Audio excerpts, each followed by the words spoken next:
Europe 1, Dounia Tengour nous a rejoint. Bonsoir Dounia.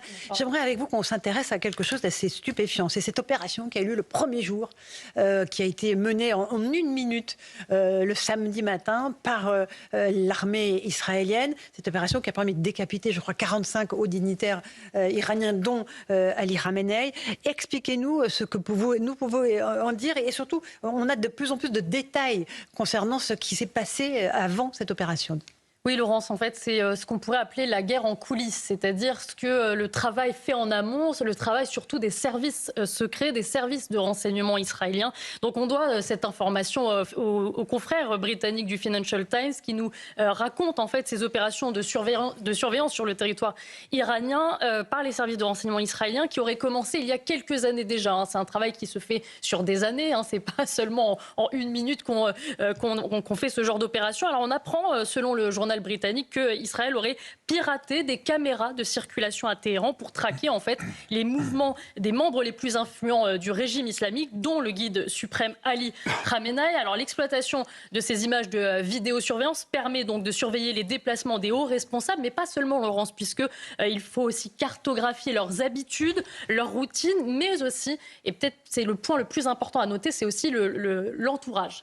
Parce qu'il y a des gardes du corps, il y a des chauffeurs et on en apprend beaucoup en fait en surveillant l'entourage du guide suprême. Et cette opération permet en fait finalement de voir que les nouvelles technologies jouent un rôle majeur. Il y a aussi ces informations qu'on a désormais, Dounia Tengour, sur le déroulé de cette opération. Exactement. Maintenant, on sait bien qu'il y a une opération d'élimination qui a été bien travailler en amont et toutes ces informations récoltées. Alors, on ne va pas dire que c'est seulement ces caméras qui ont été piratées qui ont permis cette élimination. Il y a plusieurs choses, mais l'exploitation de ces vidéos ont permis de savoir que le guide suprême participait à une réunion. Là, vous pouvez le voir sur l'écran.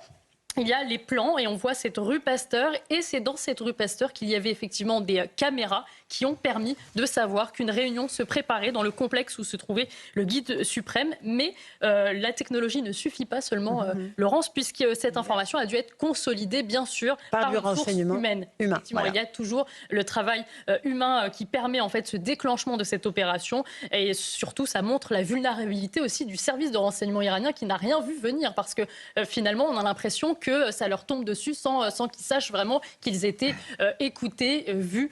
Et donc cette opération, elle est menée aussi par l'infiltration à long terme, préparée, discrète. C'est un travail par les longue services haleine. secrets Et israéliens. on voit bien que les services secrets utilisent surtout les moyens technologiques à leur disposition. Absolument. Passionnant, c'est encadré sur le déroulé de cette opération. On avait un haut responsable israélien qui nous disait on savait de quel côté du lit dormait Ali Khamenei, Alain Bauer. C'est-à-dire que c'était pas du côté gauche, on savait qu'il dormait du côté Pour compléter et aller tout à fait dans ce sens, il faut savoir que le patron du contre-espionnage des gardiens de la Révolution était un agent du Mossad. D'accord. Qui était chargé de trouver d'autres agents du Mossad et qui passait son temps à désigner de vrais suppôts du régime pour dire non mais eux c'est des agents du Mossad afin de protéger son propre réseau. Il a fallu des années aux Iraniens pour se rendre compte de la supercherie. Et donc depuis des années, des centaines d'agents israéliens ou iraniens retournés ou opposants qui sont infiltrés donnent des renseignements. Et effectivement, c'est le cumul du renseignement électromagnétique et du renseignement humain qui permet en général les données, les caméras et tout le reste qui permet ça. Mais le plus intéressant, c'est toujours l'entourage proche. Celui qui va faire les courses, celui qui va chercher les médicaments. L'art de la guerre de Sun Tzu, ça va bouger. Exactement. Vous savez, rien de nouveau, mais la technologie en plus. C'est dans l'art de la guerre, c'est un livre que tout le monde devrait lire, oui. Mais il est notamment expliqué que... Qui est assez facile à lire. Qui est assez facile à lire, à tout âge d'ailleurs, et on peut le relire plusieurs fois dans sa vie. Et ce qui est assez intéressant, c'est qu'il explique notamment qu'il faut s'intéresser à ceux qui tiennent les portes, aux portiers, s'intéresser aux gens qui, entre guillemets, apparaissent insignifiants. Aux invisibles. Aux côtés de ces puissants, et en fait, ce sont eux qui détiennent toutes les informations. Mais simplement un détail qui n'en est pas un, c'est que ce qui a été très fascinant dans cette opération et qui a sidéré aussi pas mal de services de renseignement occidentaux, c'est que dans cette opération, il s'est écoulé 15 minutes entre le moment où il y avait une confirmation sur place de telle cible était à tel endroit sur place, 15 minutes entre le moment où la cible était vue et la frappe avait lieu.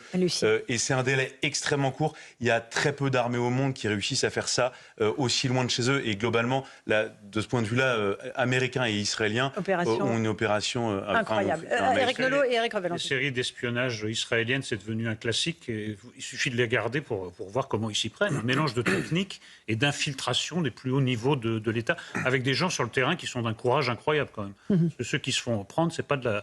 Mais vous avez ça, en fait. C'est devenu un classique parce que les Israéliens sont sans doute... Mais au-delà de l'opération spectaculaire, j'ai aussi appris en lisant différents papiers que la garde rapprochée du guide suprême l'avait prévenu, en fait, qu'une attaque était imminente, qu'on lui aurait suggéré de le déplacer et de le mettre ailleurs, et qu'il aurait refusé. Alors, est-ce qu'on est en train de construire une légende ?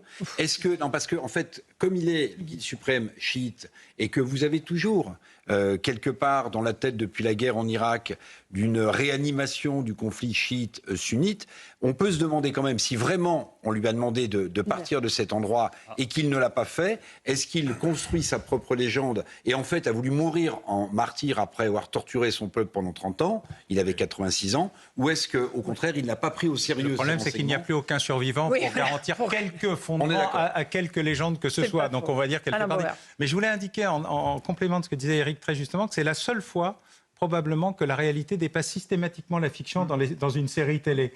Parce que même quand on est très inventif, on en découvre toujours et on n'aurait jamais osé l'écrire dans un roman, tellement ça nous paraît impossible. Et tout d'un coup, on se dit, ah oui, quand même. Mais là, c'est pas une série, c'est la réalité. On va rejoindre à Tel Aviv Régine Delfour, notre envoyée spéciale qui se trouve avec Sacha Robin. Encore une journée très compliquée pour Israël, qui a vécu au rythme des alertes et des missiles. Régine, c'est bien cela. Oui, absolument, Laurence. Beaucoup d'alertes, d'alarmes donc sur tout Israël pendant cette journée. Alors nous, à Tel Aviv, nous avons été à plusieurs reprises dans les abris. Depuis à peu près 5 heures, en fait, on a eu d'alerte, nous, ici à Tel Aviv. Mais on sait qu'il y en a eu dans le nord du pays, un petit peu dans le sud du pays. Il y a eu plusieurs impacts. On parle, nous, dans notre région, d'une trentaine d'impacts et puis d'une dizaine de blessés.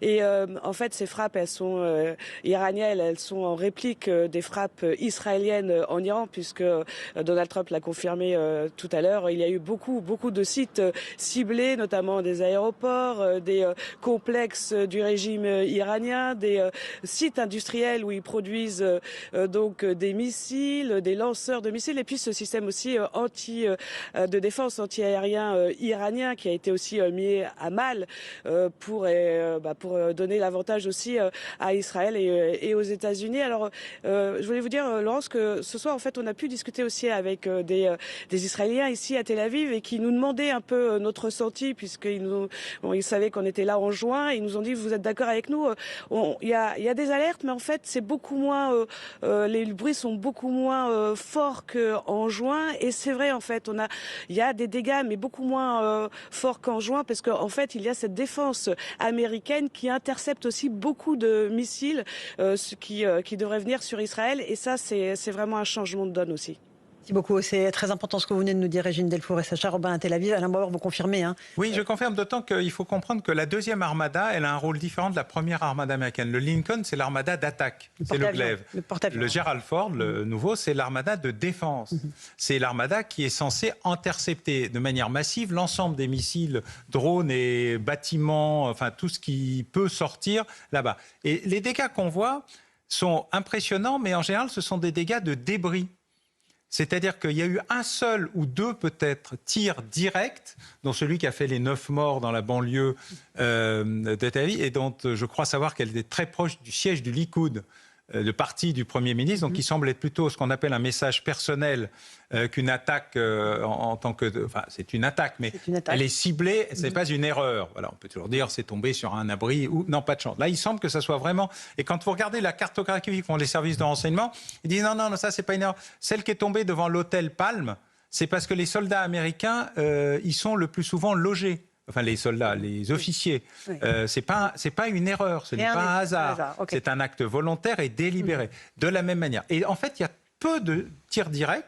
Les Émiratis qui ont eu à peu près 300 tirs directs, en fait, il n'y a que 0,4% qui sont vraiment passés au travers et essentiellement des drones petits et maniables faisant des dégâts relativement légers, y compris dans les bases américaines et notre propre base d'Abu Dhabi. Et on imagine que Emmanuel Macron va en parler encore une fois dans un instant. Surtout parler de nos concitoyens qui sont là-bas. Rapatriement des concitoyens. Éventuellement du problème de l'accord très contraignant qui existe entre la France et Abu Dhabi, qu'ils n'ont pas actionné en se félicitant de la qualité de leur système de protection, de leur armée, de la manière dont leurs pilotes dans les avions, qui ne sont pas systématiquement les autres, mais nous en avons quand même, peuvent réagir. Donc ils n'ont pas actionné l'accord, mais s'ils l'actionnaient, ça changerait totalement la nature de notre situation purement défensive, car nous défendons évidemment les Émirats. Mais il y a des vols de Rafale, il y a des survols de Rafale. Oui, il y a des survols de Rafale.